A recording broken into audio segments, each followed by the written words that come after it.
Hello, darling.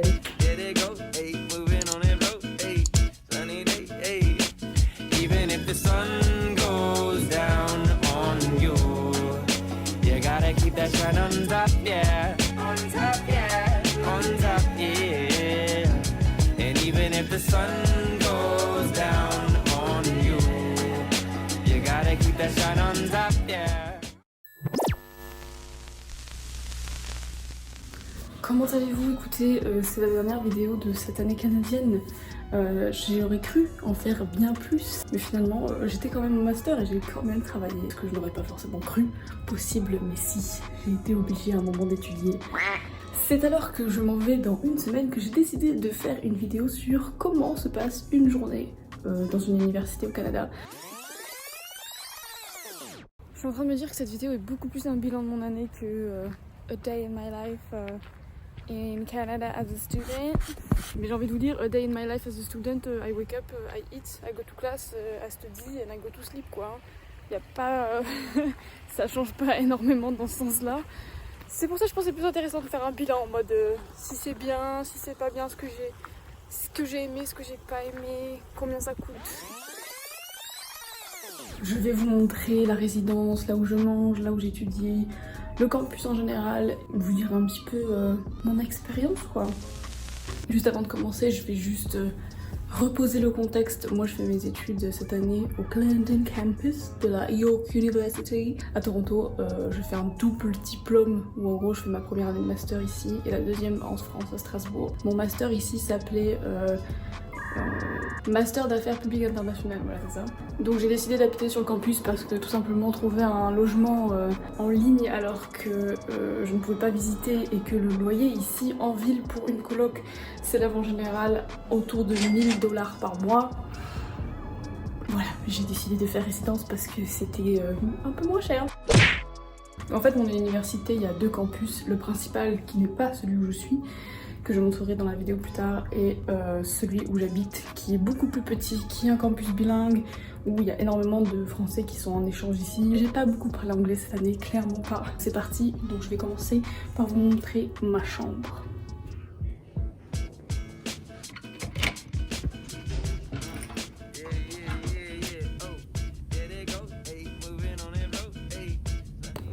Écoutez, concernant mon expérience dans cette chambre, j'en garde un bon souvenir. La chambre en elle-même est bien.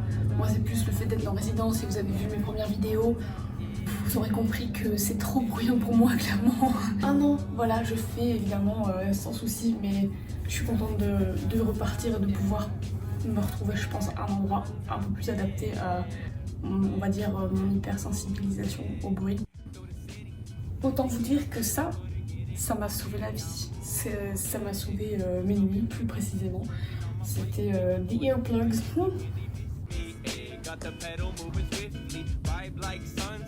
Et en dehors de ça, je vais vous montrer aussi la salle de bain. Moi, ça m'a pas dérangé de pas avoir ma salle de bain parce que j'avais la chance d'être dans un couloir où c'était... Enfin, les gens étaient propres, quoi. J'ai pas eu de mauvaises surprises, enfin, un peu, mais pas trop souvent. Apparemment ils ont refait les toilettes et les douches il y a genre quelques années et heureusement parce que d'après certains témoignages c'était vraiment immonde avant. Là on voit que ça a été refait et clairement moi je trouve que c'est très bien, c'est ce qu'il faut quoi. Évidemment je me douchais avec mes tongs, voilà, il y a deux teams hein, mais moi je préférais quand même me doucher avec mes tongs. Je vais vous montrer le reste de la résidence. Dans chaque couloir, il y a ce qu'on appelle une donne ou un don.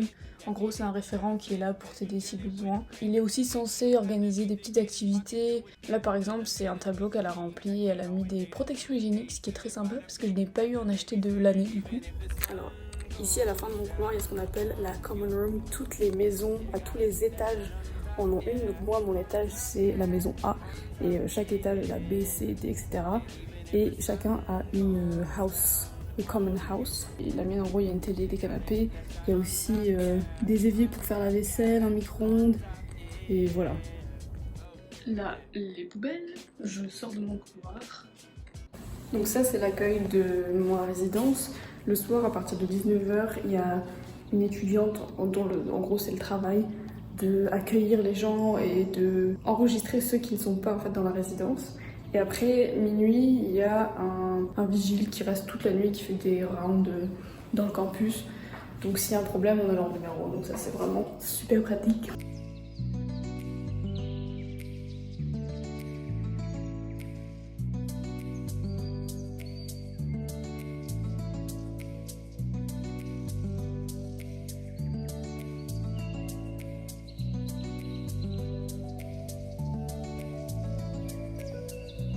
Par rapport aux cours au Canada, c'est très différent. Moi, je préfère le modèle anglo-saxon. L'année dernière, j'avais aussi la chance d'être en Angleterre et c'est le même système ici. C'est-à-dire que vous avez des lectures à faire chez vous. En ligne, il y a les cours et chaque professeur met son syllabus, met tous les textes à lire pour le cours en question. Comme ça, quand tu arrives sur les 3 heures de cours, tu sais de quoi ça va parler. T'es pas là à juste être passif, à écouter le vieux monsieur dans l'amphithéâtre qui lit sa fiche pendant 3 heures, que c'est beaucoup plus interactif, le prof te pose des questions directement, tu peux beaucoup plus, toi, donner son avis. Autant vous dire que les lectures, je les faisais au début de l'année, très très vite, on s'en passe. Donc tu peux aussi faire les cours sans lire les lectures, même si c'est fortement conseillé. Les premiers bâtiments de ce campus datent de 1966 et les résidences aussi. Donc elles n'ont pas de cuisine et tous les étudiants mangent dans cette cafétéria en utilisant un forfait qu'on a payé au début de l'année. Et ça c'est la cantine où on mange. Je sais pas comment vous appelez ça, réfectoire, cantine, table. Ah oui, au Canada, il y a des fontaines d'eau filtrées comme ça partout, c'est hyper pratique, j'aimerais bien qu'il y en ait davantage en France.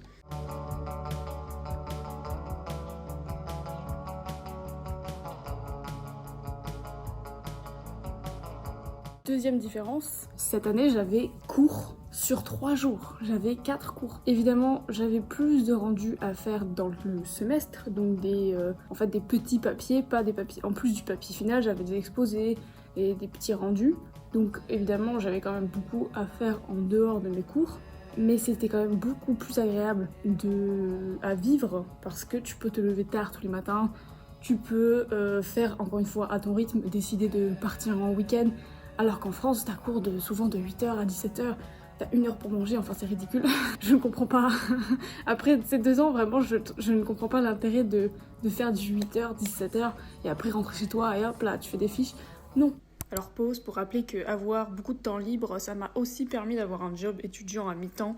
Je travaillais dans une boulangerie 2 ou 3 fois par semaine. Enfin, je pense qu'il y a des avantages ou deux, mais pour le coup, avoir seulement cours sur 3 jours, et encore c'est 3 heures par jour, donc c'est rien. Voilà, donc rien que pour ça aussi, je conseille étudier au Canada.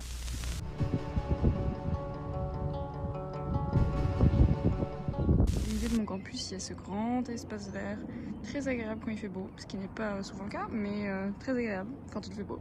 Ça c'est la deuxième résidence, et ici au milieu, la librairie, enfin la BU quoi, la bibliothèque.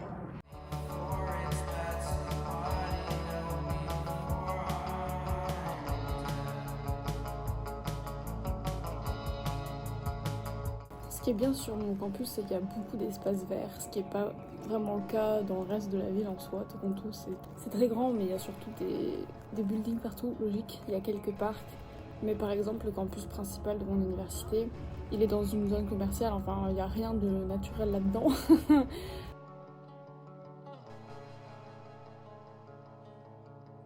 Alors que nous, du coup, on a là au milieu, comme je vous ai montré, les petites cabanes, et juste ici, il y a une forêt. Donc juste en descendant, là, il y a le début d'une forêt. Donc tu peux marcher pendant très longtemps puisqu'il rejoint d'autres petits parcs à côté. Il y a plein de gens qui promènent leurs chiens, bref, j'adore ça. Clairement, toute l'année, ça a été un plaisir de pouvoir s'aérer un petit peu.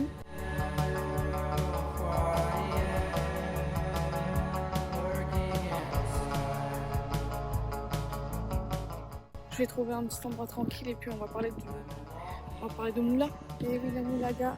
La moulaga. Écoutez, étudier au Canada, spoiler, c'est cher. J'ai passé mon année comme si j'étudiais à Paris, je pense. Il y a plusieurs facteurs. Déjà, moi je suis dans un échange qui fait que je paye les frais d'inscription de mon université française, donc pas grand chose par rapport à ici. Je suis pas une étudiante internationale qui paye plein pot comme les Canadiens, ce qui fait que mes frais étaient le logement, la nourriture et le transport, les voyages, les loisirs. Donc tout ce qui est tuition fees, ça je peux pas vous en parler. Par contre, le logement. Moi je suis à Toronto, qui est la plus grosse ville du Canada. Si vous voulez par exemple acheter une maison en centre-ville, ça coûte minimum $1 million. Je vais pas acheter une maison, mais j'avais quand même regardé pour faire une colocation sur Facebook, etc. En moyenne, comme j'ai dit, $1000 par mois. C'est pour ça que j'ai décidé d'habiter en résidence. Pour les transports, c'est 3,30 pour un aller. Mais vous avez 2 heures de correspondance, donc des fois on peut faire l'aller-retour dans la correspondance. Bipé à 19h et t'as jusqu'à 21h pour faire n'importe quel trajet que tu veux dans la ville. Tu recharges la carte que tu as achetée au début de l'année sur des machines dans les stations de métro. 1 heure, c'est une durée moyenne pour faire n'importe quel trajet en fait en centre-ville. La plupart des gens n'habitent pas en centre-ville mais dans les périphéries, donc si tu veux aller au centre, forcément c'est minimum 1 heure. Moi depuis mon campus, on prend un bus, un métro et parfois un deuxième métro ou un tram pour aller exactement là où on veut dans le centre-ville, mais c'est toujours 1 heure en général. Faut être motivé, voilà, surtout l'hiver quand il fait moins 10, faut vraiment avoir envie de boire une bière. Si tu vas au restaurant, en général, t'en as pour minimum $20. Un cocktail, ça varie de 12 à 20, une bière 8. Peut-être un point sur le visa, j'ai payé 150 € pour le visa, ce qui n'est pas énorme par rapport à d'autres pays. C'était en ligne. C'était assez long. Comme je restais au Canada plus de 6 mois, je devais faire un visa étudiant.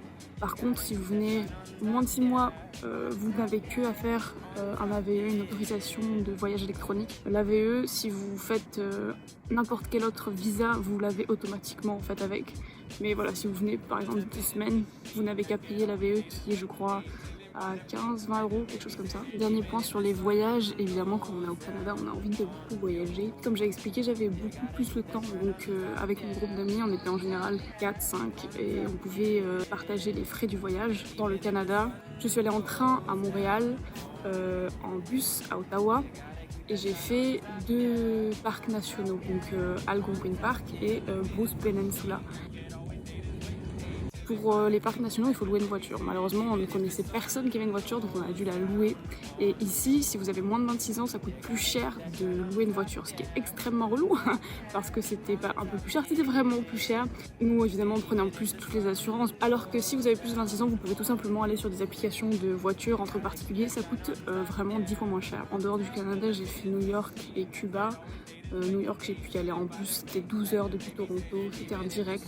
On a dormi dans des hostels en plein centre-ville. Bon, on a mangé beaucoup de pizza.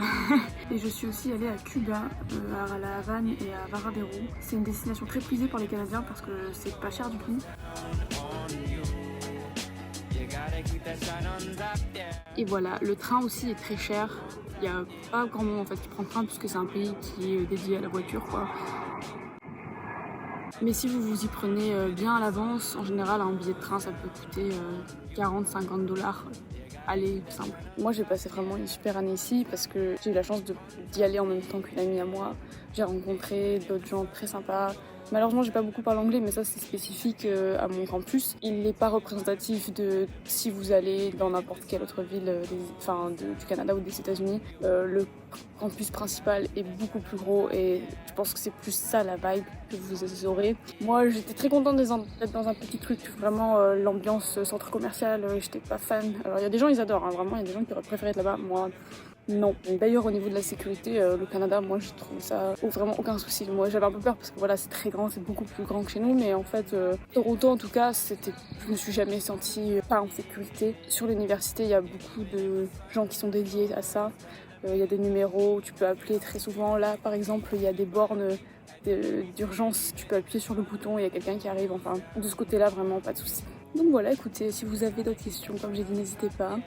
L'année prochaine, je reviens en France. Que vais-je faire comme vidéo? Bonne question, nous allons voir ça ensemble. Bisous!